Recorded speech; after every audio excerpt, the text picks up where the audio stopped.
তোর সাফল্য, তোর আত্মসম্মান সবকিছু আমার কাছে সব থেকে আগে, তুই আমার কাছে সব থেকে আগে। কিন্তু তোর কথা শুনে যদি বিগসূর্য আর দেবিনার বিয়েটা দিয়ে দিই আমি, তাহলে তো ঘোর অমঙ্গল হবে, বাড়ির সর্বনাশ হয়ে যাবে। এই বাড়ির মঙ্গলের জন্য দেবিনা আর বিগসূর্যের বিয়েটা আটকাতেই হবে। আমায় ক্ষমা করিস সইমা, আমি তোর মতো মহান হতে পারলাম না, পারবো না আমি তোর মতো মহান হতে। মহান হলে শুধুমাত্র কষ্ট পেতে হয়, যেরকম তুই কষ্ট পাচ্ছিস সারা জীবন। আমি এই বিয়েটা আটকাবই, দেবিনাকে এই বাড়ির বউ হয়ে আসার থেকে আটকাতেই হবে। এদেরকে উচিত শিক্ষা দেওয়ার সময় এসে গেছে, কিন্তু আটকাবো কি করে, কি করি?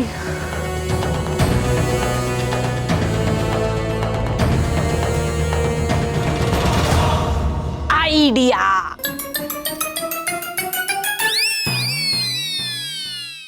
পড়ে যাও এই বসে, বুঝতে পারি না কি হয়েছে নাকি? দেখুন না, পড়ে গিয়ে পায়ে কি সে কি? আপনি উঠুন উঠুন, দেখতে দিন। কি করি বলুন তো? এখন বরফ আছে না? ফ্রিজ থেকে বরফ নিয়ে এসো। বরফ কোথায়? খুব জোরে লেগেছে না?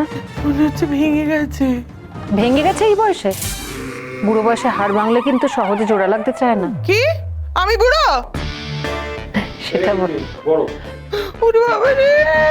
এই তো বরফ নিয়ে এসেছি। এই নে, এই যে। একটু একটু লাগবে কিন্তু সাবধানে।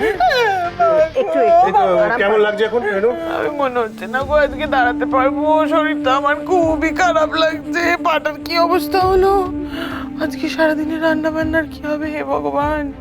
তার মধ্যে এই লোকটা আবার বাজার থেকে ভেটকি মাছের ফিলে নিয়ে এসেছে। কে পাতুরি করবে, কে সর্ষে বাটা, আমি তো বুঝতে।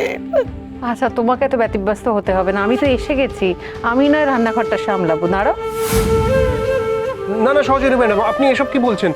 নিজে সবে হসপিটাল থেকে এসেছেন, অসুস্থ আপনি, আপনি প্লিজ এসব করবেন না। না না, কিচ্ছু হবে না, বরং বসে থাকলেই শরীর খারাপ লাগবে। আমি পারবো। রেণুকা, তুমি এখানে চুপটি করে বসো, আমি একটু চুন হলুদ গরম করে নিয়ে আসি। রান্নাঘরে চুন হলুদ আছে? হ্যাঁ হ্যাঁ হ্যাঁ, গরম আমি আসছি না। বাবা গো, কি ব্যথা, কি ব্যথা, কি গো, বরফটা দাও। আচ্ছা রেনু, তুমি হঠাৎ শুকনো মেঝেতে আচার খেলে কি করে বলো তো? আমি আচ্ছা বুঝতে পেরেছি। ছি ছি ছি ছি রেনু, ছি। আমি ভেবেছিলাম তুমি বদলে গেছো। বরফির বিয়ের পর ওর সংসার সামলাতে তুমি কত সাহায্য করেছিলে। না, তুমি এক ফোঁটা বদলাওনি, একটুও না।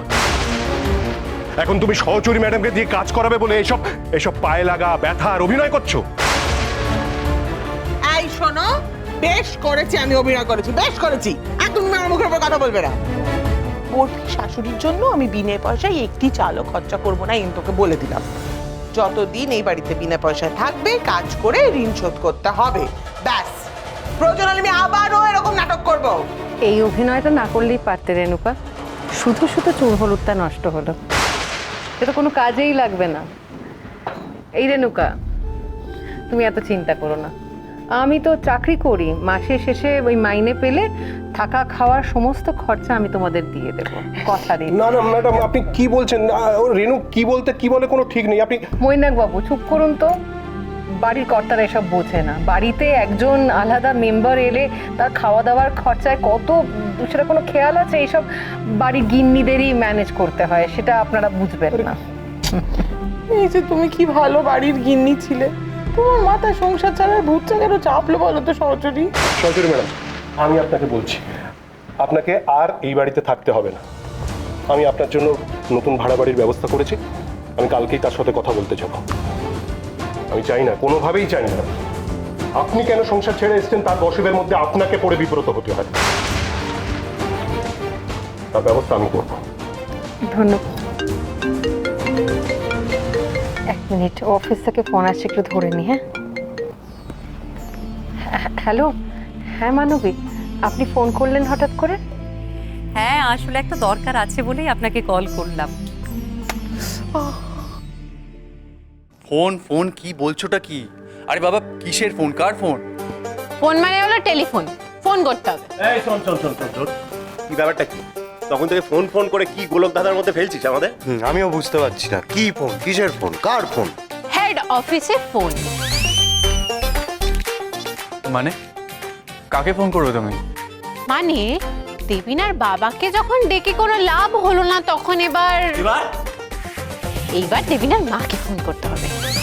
এই বিয়েটা আটকাতে গেলে একমাত্র উপায় হচ্ছে দেবিনার মাকে ফোন করা। গুড আইডিয়া, ভালো আইডিয়া বরফি। ইয়েস। সাম্বা, জি জি স্যার। কালিয়া, জি সর্দার। তোমরা দুজন মিলে আমার জন্য একটু দেবিনার মায়ের ফোন নাম্বারটা জোগাড় করতে পারবে? কিন্তু নাম্বারটা জোগাড় করা তো ইজি হবে। কি করে? তুমি একটা কাজ করো, কিছু একটা ভাবে দেবিনার বাবার ফোনটা হাতাবার চেষ্টা করো। দেবিনার বাবা এখন কাজে বিজি, তাই ওনার ফোন থেকে দেবিনার মায়ের ফোন নাম্বারটা নিশ্চয়ই পেয়ে যাবে। আরে বাস, স্যান্ডকুমার, প্রাউড অফ ইউ। আপনার মাথাতে হেভি বুদ্ধি, তো স্যান্ডো গেঞ্জি তো পুরো সোনার বোতাম। Shut up. You shut up. হ্যাঁ, সেটা তো হতেই পারে, কিন্তু না না, আমি আর কোনো কিন্তু টিন্তু শুনছি না। দেখুন, আপনি তো এখন পুরোপুরি সুস্থ, তাই আপনাকে কথাটা বলছি। আমাদের শ্রোতারা সেই ঘটনাটার পরে আপনার উপর যতটা বিরূপ হয়েছিলেন, এখন কিন্তু তারা ততটাই সদয়। আপনার উপর রাগ করে যে তারা একটা ভুল করে ফেলেছেন, সেটা কিন্তু তারা বুঝতে পেরেছেন। এটা শুনে খুব ভালো লাগলো, জানেন তো। হ্যাঁ, সে তো বুঝলাম, কিন্তু শুধু আপনার ভালো লাগা দিয়ে তো চলবে না, সাথে সাথে আমাদের শ্রোতাদেরও যাতে ভালো লাগে সে ব্যবস্থা তো আমাদের করতে হবে নাকি? মানে হচ্ছে, আমাদের রেডিও অফিসের ওপর মহল থেকে বারে বারে আমার উপর একটা চাপ আসছে। আমাকে বলা হচ্ছে আমি যাতে আপনাকে বলি যে খুব শিগগিরই আপনাকে একটা স্পেশাল শো করতে হবে আমাদের জন্য।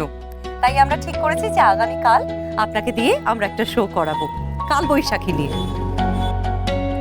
কাল? হ্যাঁ কাল। কেন, কাল কোনো অসুবিধে আছে? কিছু আছে টাছে কালকে? কাল তো ওই মানুষটার বিয়ে, যে করে হোক নিজেকে ব্যস্ত রাখতে হবে। যদি রেডিও শোটা করি তাহলে শুধু শারীরিকভাবে নয়, মানসিকভাবেও আমি ব্যস্ত থাকবো শোটা নিয়ে। এই বোধহয় ভালো। সহচরী, কি ভাবছেন বলুন তো আপনি? আমি কি ধরবো তাহলে? কালকে আপনি শোটা করছেন তো? রাজি তো আপনি কালকে শো করবার জন্য? হ্যাঁ, রাজি। আচ্ছা, ভেরি গুড। আপনি আমার পাশে থাকলে আমার জীবনে সবকিছুই ভেরি গুড হয়ে যায়, মানবী। না, সেটা ঠিক আছে, আপনি বললেন, আমার শুনতে ভালো লাগলো, কিন্তু আমি বোধহয় বেশি দিন আপনার পাশে আর থাকতে পারবো না। সে কি, আমি কি কোনো অন্যায় করেছি? না না, আপনি কেন কোনো অন্যায় করতে যাবেন? ইনফ্যাক্ট আপনার মতো ভালো মানুষ যে কোনোদিন অন্যায় করতে পারেন সেটাই আমি ভাবতে পারি না। আসলে আপনি মাঝে এতগুলো দিন অসুস্থ ছিলেন তো, তাই আপনাকে কথাটা বলা হয়নি। কি কি বলা হয়নি? আসলে আমার একটা ট্রান্সফার হয়ে গেছে, আর আমি খুব শিগগিরই উড়িষ্যা চলে যাচ্ছি, আর সেখানকার রেডিও স্টেশনে আমি জয়েন করব। কি? এখানে রেডিও স্টেশনের কি হবে? এখানকার কি হবে মানে? নতুন কোনো স্টেশন হেড আসবেন, আর কি। কিন্তু উনি কেমন হবেন? মানে আপনার সাথে আমার এত একটা ভালো সম্পর্ক হয়ে গেছিল, আপনি আমায় যতটা বুঝবেন সেভাবে তো সবাই আমায় বুঝতে পারবে না। আসলে কি জানেন তো মানবী, আপনি আমার, মানে আমি যে সময়ের মধ্যে দিয়ে যাচ্ছি, আপনি আমার মনের জোর ছিলেন। থ্যাংক ইউ সহচরী, কিন্তু আমারও তো কিছু করবার নেই না। আসলে আমাকে একটা প্রমোশন দিয়ে ট্রান্সফার করছে, আমাকে তো এটা অ্যাকসেপ্ট করতেই হবে। যাও বাড়ি সাজা, ভালো লাগাও, যাও বাড়িতে। তোমার বিয়ে, তোমার কাজ নিজে করে নাও।